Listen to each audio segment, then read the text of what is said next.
Van olyan fájdalom, amit nem lehet elmondani, de néha el lehet játszani.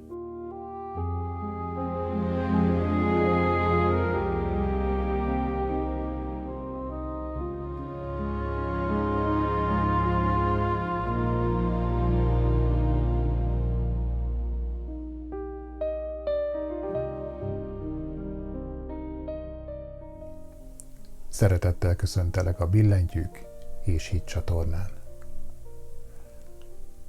Van az életben olyan pillanat, amikor az ember már nem tudja megfogalmazni, mi van benne. Nem azért, mert nincs mit mondania, hanem éppen azért, mert túl sok minden van benne. Fáradtság, aggódás, hála, félelem, remény, néha mindez egyszerre. És ilyenkor a szavak valahogy kevésnek bizonyulnak. Az ember próbálna imádkozni, próbálna beszélni Istenhez, próbálna elmondani, hogy mi fáj, mitől fél, mit nem ért, de egyszerűen nem találja hozzá a mondatokat. Én ezt sokszor megéltem. És azt is megtapasztaltam, hogy ilyenkor néha nem a szó visz közelebb Istenhez, hanem egy hang, egy dallam, egy egyszerű zenei mozdulat. Számomra a zene soha nem pusztán hangok egymás utánja volt. Persze, zenészként lehet róla szakmai módon beszélni, hangnemekről, harmóniákról, ritmusról, akkordokról, előadásmódról, de a zene ennél sokkal több. A zene sokszor ott érinti meg az embert, ahol a szavak már nem férnek hozzá. Van, amikor egy dallam többet mond, mint egy hosszú beszélgetés. Van, amikor egy orgonahang, egy halk zongorafutam, vagy egy régi egyházi ének úgy talál szíven, hogy az ember maga sem tudja pontosan megmagyarázni, mi történt. Csak érzi, hogy valami megmozdult benne. Valami, amit talán régóta hordozott. Valami, amit addig nem tudott kimondani. A hitben is van ennek helye. Sőt, szerintem a hit egyik legmélyebb nyelve a zene. Amikor éneklünk a templomban, az nem egyszerűen közös dalolás. Az ima. Amikor megszólal az orgona, az nem csupán kíséret. Az is hordoz valamit. Emeli a lelket, megtartja a csendet, segít kimondani azt, amit egyedül talán nem tudnánk. És ez nem a kántor teljesítményéről szól. Nem arról, hogy milyen szépen játszik, hanem arról, hogy a zene szolgálattá válik. Hiddá ember és Isten között.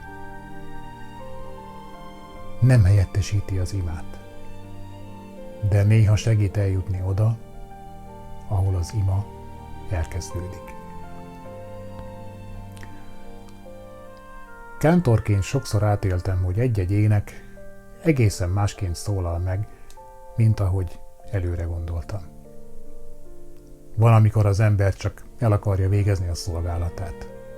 Leül az orgonához, előkészíti a kottát, tudja, mi következik a szentmisében. És akkor egyszer csak egy sor, egy dallam, egy zsoltárvers úgy érkezik meg, mintha nem is általánosságban hangzana el, hanem személyesen. Nekem szól. Ott. abban a pillanatban. Úgy, ahogyan az előző videóban említettem rá konkrét példát. Ilyenkor érti meg az ember, hogy a zene nem csak az érzelmeinket mozgatja meg, hanem képes megnyitni a figyelmünket Isten felé. Nem mindig látványosan, nem mindig nagy lelki élményként. Néha csak úgy, hogy egy pillanatra elcsendesedik bennünk valami. És már nem vagyunk annyira egyedül. Sokan talán ismerik azt az állapotot, amikor az ima nehézzé válik. Amikor az ember nem talál szavakat. Amikor még a megszokott imák is távolinak tűnnek. Ilyenkor könnyű azt gondolni, hogy valami baj van velünk, hogy gyenge a hitünk, hogy nem imádkozunk elég jól. Pedig lehet, hogy egyszerűen csak elfáradtunk. És Isten ezt is érti. Nem csak a szépen megfogalmazott imát hallja meg, hanem a sóhajt is, a csendet is. És talán a zenét is, amikor már nem tudunk beszélni. Fontos azért kimondani valamit. A zene nem arra való, hogy elmeneküljünk a valóság elől. Nem arra való, hogy szép hangokkal elfedjük azt, ami fáj. A zene nem altató, nem lelki díszlet, hanem lehet egy út. Egy út befelé. És ha jól használjuk, akkor nem eltávolít Istentől, hanem közelebb visz hozzá. Mert segít őszintének lenni. Segít megállni. Segít figyelni. Segít észrevenni, hogy Isten nem csak a nagy szavakban van jelen, hanem a csendes rezdülésekben is. A saját életünkben is sokszor volt úgy, hogy a nap végére már nem maradtak mondatok. Csak fáradtság, csak csend. És ilyenkor néha elég volt leülni a hangszerhez. Nem azért, hogy valami szépet alkossak. Nem azért, hogy bárkinek megmutassam. Hanem egyszerűen azért, mert ott ki tudtam mondani valamit, ami szavakkal nem ment volna. Egy halk dallamban, egy lassú harmóniában. Egy olyan zenei pillanatban, ahol nem kellett magyarázni semmit. Csak jelen lenni. Isten előtt.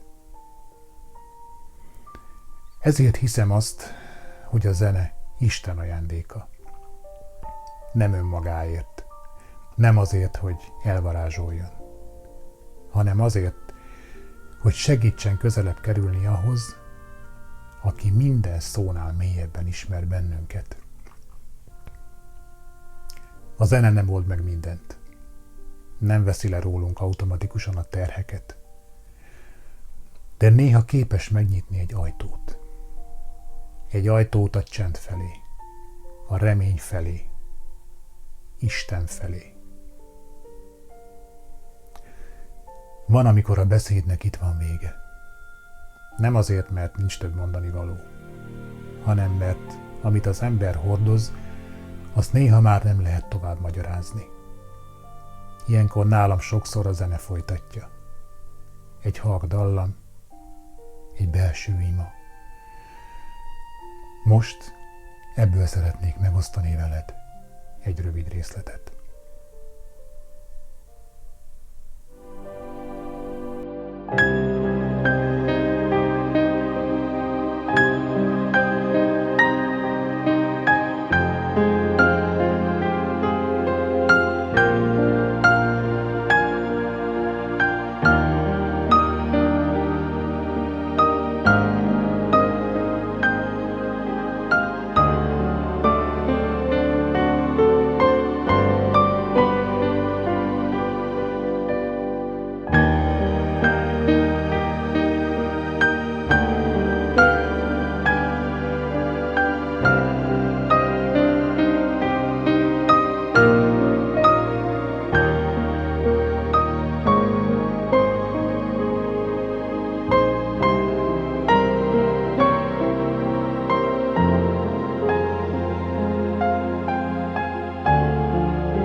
Ha ma csak ennyit viszel magaddal, nem baj, ha néha nincsenek szavaid.